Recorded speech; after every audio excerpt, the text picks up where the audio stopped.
La década creadora. La suprema felicidad del pensador es haber explorado lo explorable y venerar serenamente lo inexplorable. Es un epígrafe de Goethe, Máximas y Reflexiones. Durante los 10 años siguientes, Michel de Montaigne pasó la mayor parte de su vida en la torre. Le basta subir unos cuantos peldaños de la escalera de caracol para no oír los ruidos y las conversaciones de la casa, para olvidar los quehaceres que le molestan, pues tengo un corazón sensible que se inquieta fácilmente. Cuando está ocupado en algo, el simple zumbido de una mosca puede asesinarlo. Si mira por la ventana, ve abajo, mi huerto, mi corral, mi patio y dentro de la mayoría de partes de mi casa. Pero a su alrededor, en la habitación circular, solo están sus libros, que tanto ama. Una gran parte los ha heredado de la Boetier, los demás los ha comprado. No es que pase el día leyendo, se siente dichoso con saber que están ahí. Sabiendo que los puedo disfrutar cuando quiera, estoy satisfecho con el mero hecho de poseerlos. Nunca viajo sin libros, ya sea en tiempos de paz o en tiempos de guerra. Pero a menudo paso días y meses sin mirarlos. Los leeré poco a poco, me digo, mañana o cuando me plazca. Son las mejores provisiones que he encontrado para este viaje de la vida.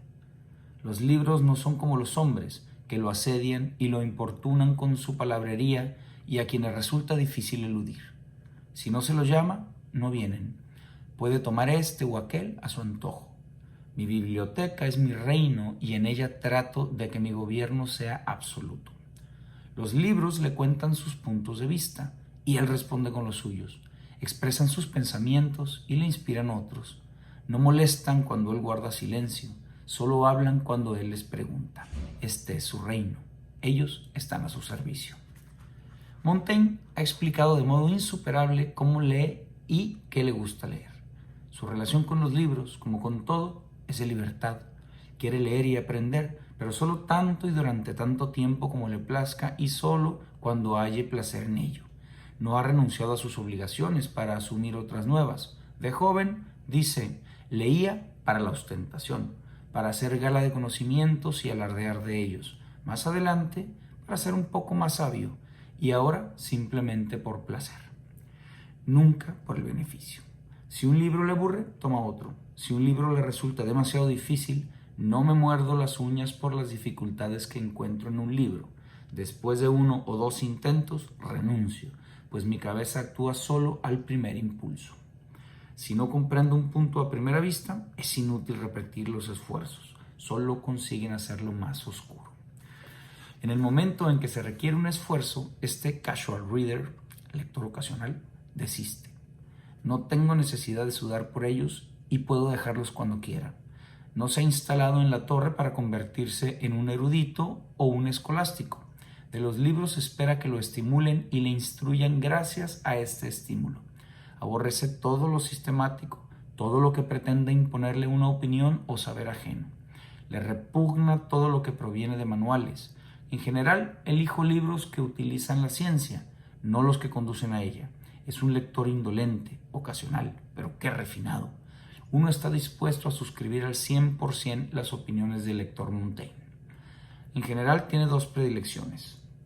Por un lado, ama la poesía pura, aunque no tiene talento para ella, y admite que sus incursiones en el verso latino no eran sino imitaciones del último autor leído. Admira en ellos el arte de la lengua, pero, por otro, le fascina también la simple poesía popular. Solo lo que se encuentra a mitad de camino, lo que es literatura y no poesía pura, lo deja indiferente. Si por un lado le gusta la fabulación, por otro le atraen también los hechos. Por esta razón, la historia es una pelota directa a mi raqueta. Y aquí, al igual que nosotros, se complace en los extremos. Me gustan los historiadores que o bien son muy simples o bien muy competentes.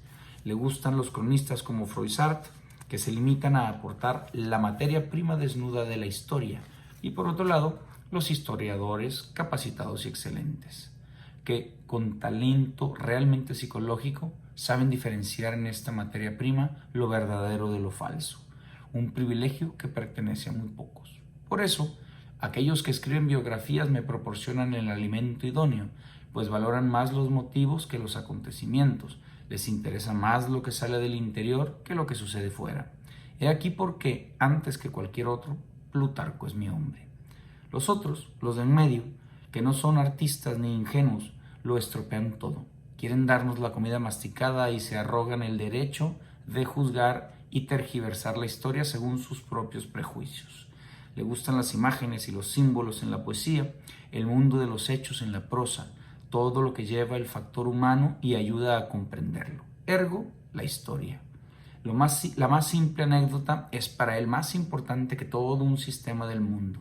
Arte supremo o ausencia total de arte. El poeta o el simple cronista. Le reste est littérature. El resto es literatura. Como dice Verlaine, simple profesión.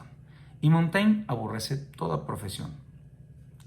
La gran ventaja que Montaigne alaba en los libros es que la lectura, con su diversidad de temas, agudiza sobre todo mi facultad de pensar, incita a mi juicio a trabajar con la memoria.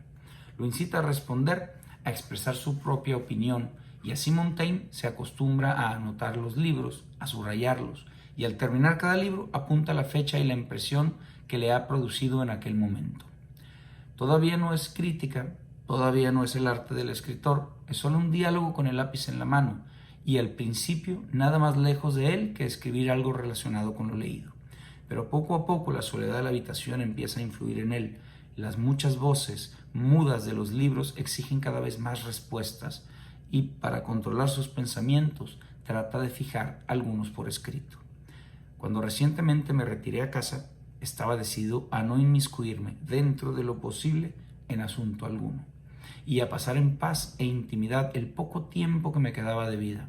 Me parecía que la mejor manera de satisfacer mi espíritu era dejarlo en completa ociosidad para explayarse y entretenerse con sus propios pensamientos. Y esperaba que con el paso del tiempo, habiéndose vuelto mi espíritu más maduro y estable, podría hacerlo con más facilidad. Pero ocurrió lo contrario. Como un caballo desbocado, se dio 100 veces más rienda suelta. En mí surgió toda una horda de quimeras y formas fantásticas, una tras otra, sin orden ni concierto. Y para contemplar con más frialdad su extravagancia y absurdidad, comencé a ponerlas por escrito, esperando que con el tiempo mi espíritu se avergonzaría de sí mismo. Un alma que no se fija una meta, se pierde. Quien quiere estar en todas partes, no está en ninguna. Ningún viento ayuda al hombre que no va a puerto alguno. Ha hablado con alguien, ha leído algo, los pensamientos pasan por su cabeza, los anota no por obligación, pues nada más lejos del señor del castillo de Montaigne que mandar imprimir estos pequeños ensayos. Essays. Cuando esparzo aquí y allá mis pensamientos, muestras que corto del paño y luego junto sin un patrón ni un propósito, no estoy obligado a responder de ellos ni a atenerme a ellos. Puedo abandonarlos cuando me plazca y volver a mis dudas e incertidumbres y a mi forma dominante, la ignorancia. No se siente obligado a la expresión exacta del erudito, ni a la originalidad del escritor, ni a ser sublime como un poeta en su dicción. No tiene en absoluto la presunción de los filósofos profesionales de haber concebido estos pensamientos antes que nadie, y por consiguiente tampoco tiene el menor escrúpulo en añadir aquí y allá una frase que acabe de leer en Cicerón o en Séneca. A menudo hago decir a los demás por mí lo que yo no sé decir también. No cuento los préstamos, los peso. Omite el nombre de los autores a propósito, lo admite de buen grado. Con tantas cosas que tomar prestadas, me siento feliz y puedo robar algo, modificarlo y disfrazarlo para un nuevo fin. Él es solo un réfléchisseur, meditador, no un escritor, y no toma tan en serio lo que garabatea. No estoy obligado a rendir cuentas a otros sobre lo que escribo, cuando ni siquiera estoy obligado ante mí por ello, ni tan solo satisfecho. Quien busca información debe pescarla en las aguas en las que flota. En su anhelo de libertad, Montaigne repite una y otra vez que él no es un filósofo ni un artista consumado. Ni mis historias ni mis citas pretenden servir siempre de ejemplo, de autoridad o de adorno. Repite sin cesar que sus escritos, lejos de gustarme cuando los reviso, me desagradan. Dice que si hubiera una ley contra chupatintas inútiles e impertinentes, tal como la hay contra vagos y maleantes, él y otros 100 más serían expulsados del reino. Lo soy todo menos un escritor de libros. Mi tarea consiste en dar forma a mi vida. Es mi único oficio, mi única vocación. Alguien que no es escritor, un señor distinguido que no sabe qué hacer con su tiempo y que por esta razón apunta de vez en cuando algunas reflexiones de cualquier manera y sin ninguna obligación, Montaigne no se cansa de describirse así. Y este retrato es válido para los primeros años, para los primeros essays en su forma primitiva. Pero entonces hay que preguntarse por qué el señor de Montaigne decide imprimir estos ensayos en 2 volúmenes en Burdeos. Se dibuja a él mismo como quisiera verse. Es una pequeña vanidad esto de hacer hincapié constantemente en lo mal que escribe, en su negligencia de no saber gramática, en que no tiene memoria y es completamente incapaz de expresar lo que quiere decir. Pero sin saberlo, Montaigne se ha convertido en escritor. La publicación lo ha convertido en uno de ellos y por eso proyecta sombra en los ensayos posteriores. Todo público es un espejo, todo hombre presenta otro rostro cuando se siente observado. Apenas han aparecido los 2 primeros volúmenes, Montaigne empieza de facto a escribir para los demás. Comienza a rehacer los essays. El ejemplar de Burdeos muestra cómo, hasta su muerte, pule cada expresión e incluso cambia la puntuación. Las ediciones posteriores contienen innumerables añadidos, están repletas de citas. Cree que debe demostrar que ha leído mucho y cada vez se coloca más en el centro.